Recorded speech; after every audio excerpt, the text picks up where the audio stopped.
What I love is that you're so up to date and you love all the technology, but you don't do email. No. Don't drive. No. Your mobile phone is the oldest one I think I've ever seen. It's Yes. It's astonishing. Why do you not... What is that division in your private life that there isn't the new technology? It doesn't seem to particularly appeal to you. Idleness and stupidity, I dare say, some might say.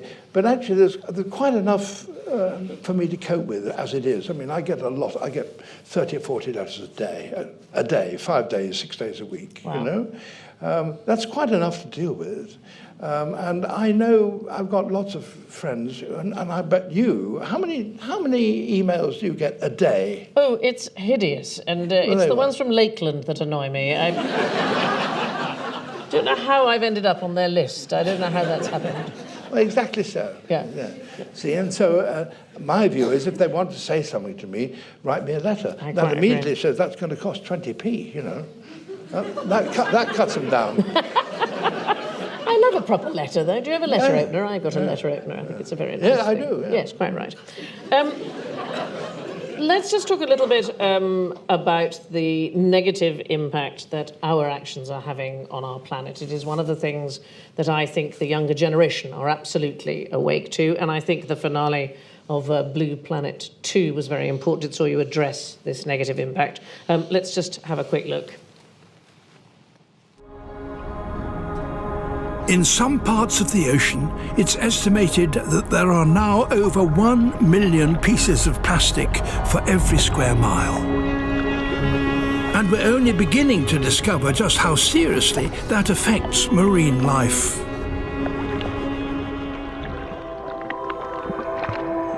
Once in the ocean, plastic breaks down into tiny fragments, microplastics. Along with all the industrial chemicals that have drained into the ocean, these form a potentially toxic soup.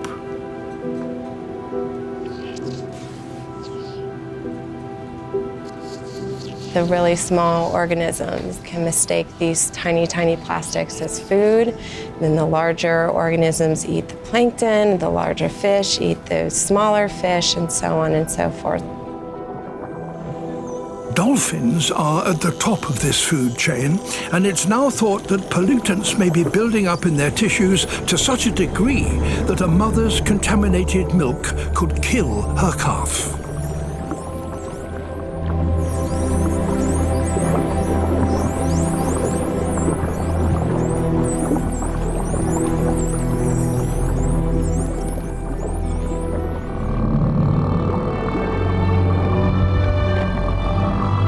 Industrial pollution and the discarding of plastic waste must be tackled for the sake of all life in the ocean.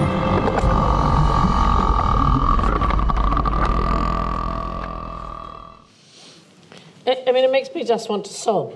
And I can't bear it. You have loved the planet. You have loved it for all the time that you have been showing us its glories. How does it make you feel to see those things? Oh, dreadful.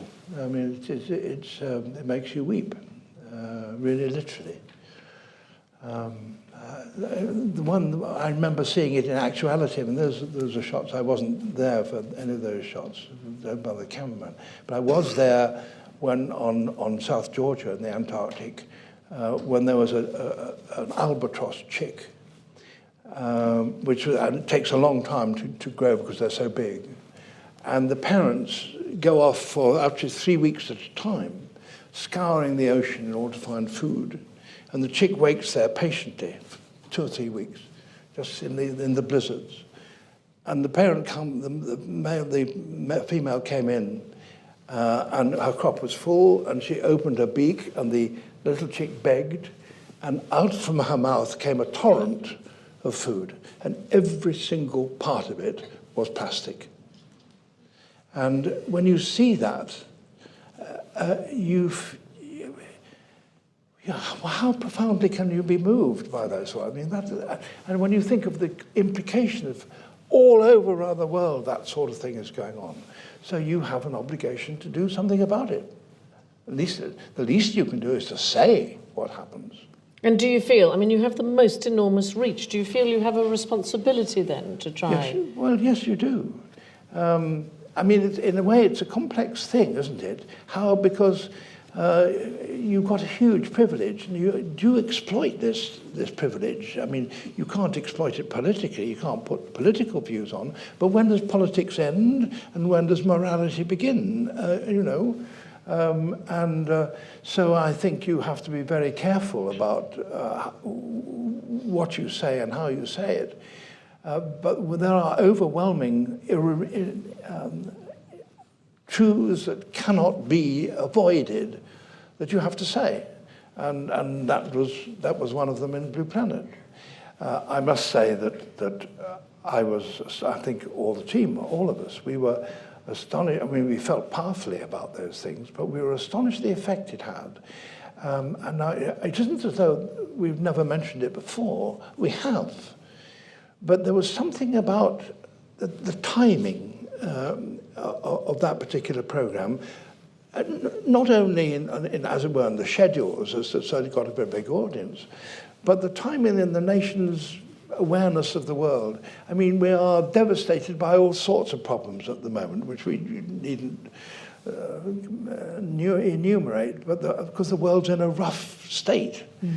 And so people look to natural history programs in a way for some sort of consolation, that at least that is something that's true and that's happening and as often is beautiful and so on.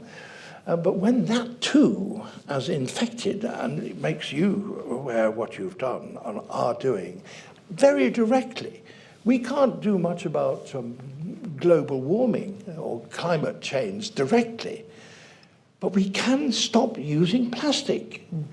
And kids feel this very strongly. Say to their parents, you know, we mustn't use that. You know, look what it does to the albatross and the bird.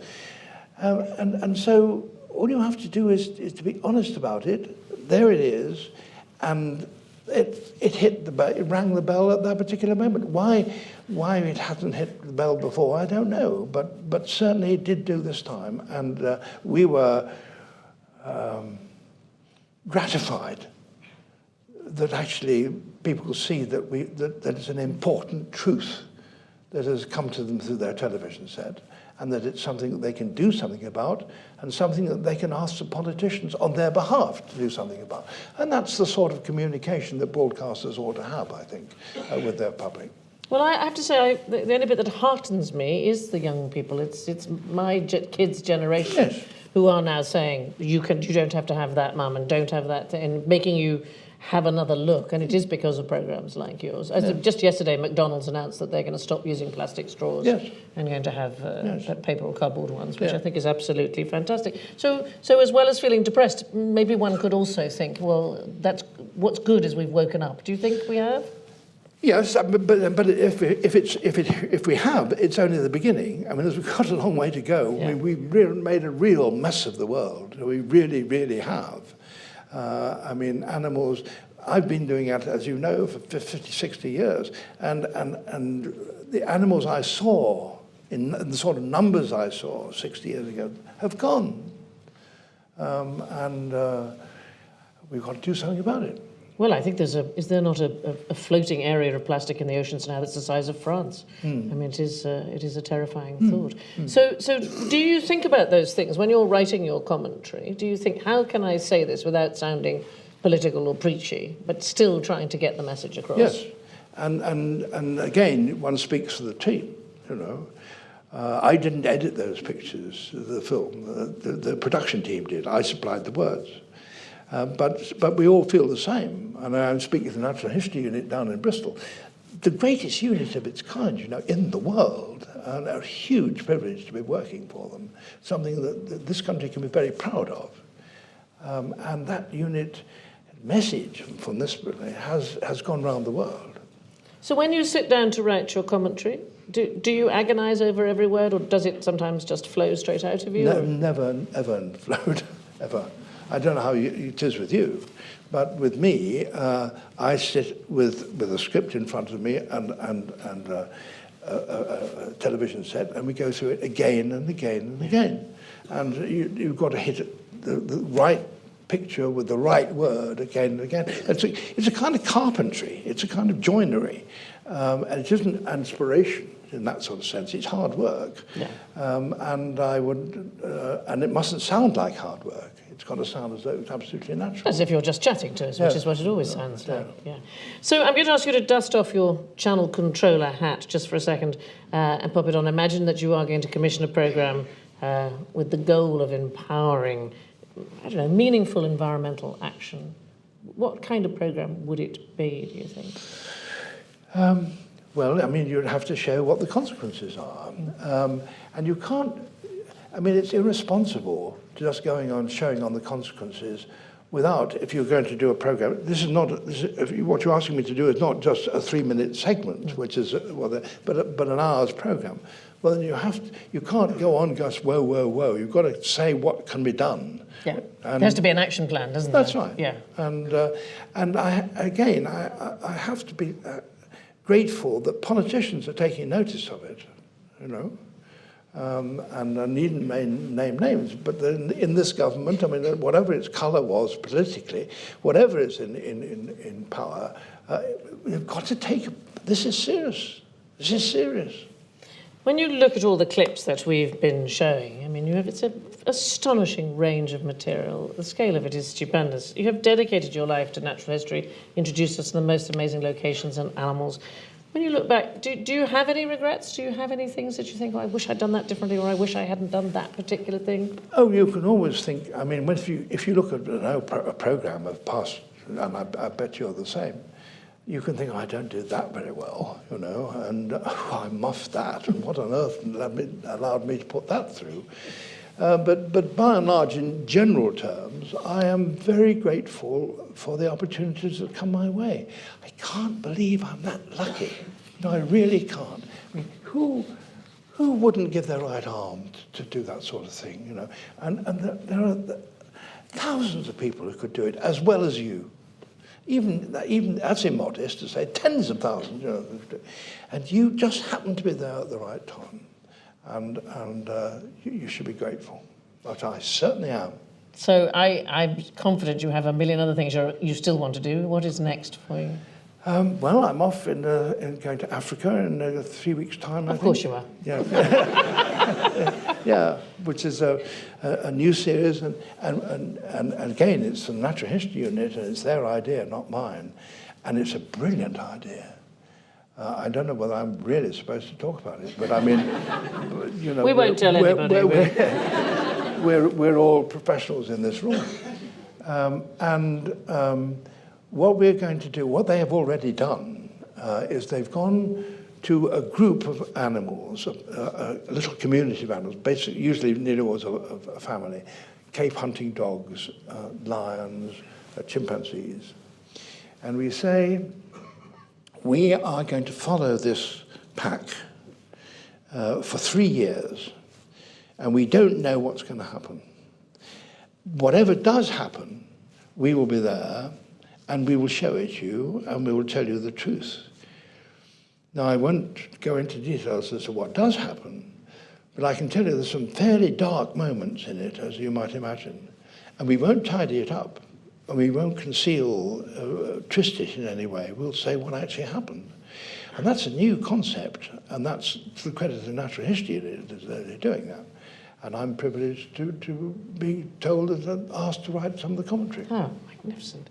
Now, you got rid of the kangaroo as the mascot. Yes. For BBC Two. If you had to choose a mascot for yourself, is there a creature that you say, that's the one that I like the best? I can think of some fairly salacious something like that.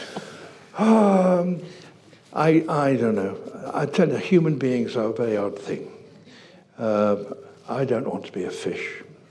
I don't even want to be a monkey. No.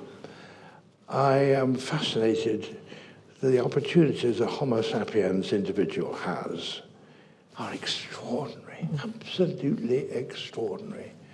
And we have that in our hands. And that I've been allowed to do what I've done is just the most extraordinary privilege. So I don't particularly want to be a hummingbird or a sloth. Oh, a sloth, that's not bad. And there are the various other polygamous animals I can think of, but never mind. Yes. I think you should just be yourself. I think that's absolutely fine. I'm afraid that is all that we have got time for.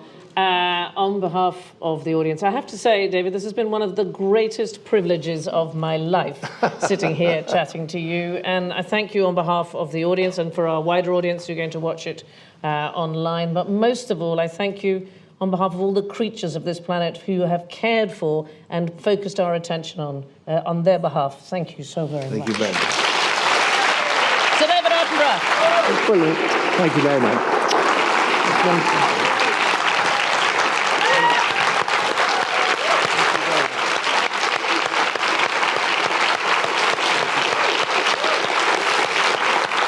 Thank you.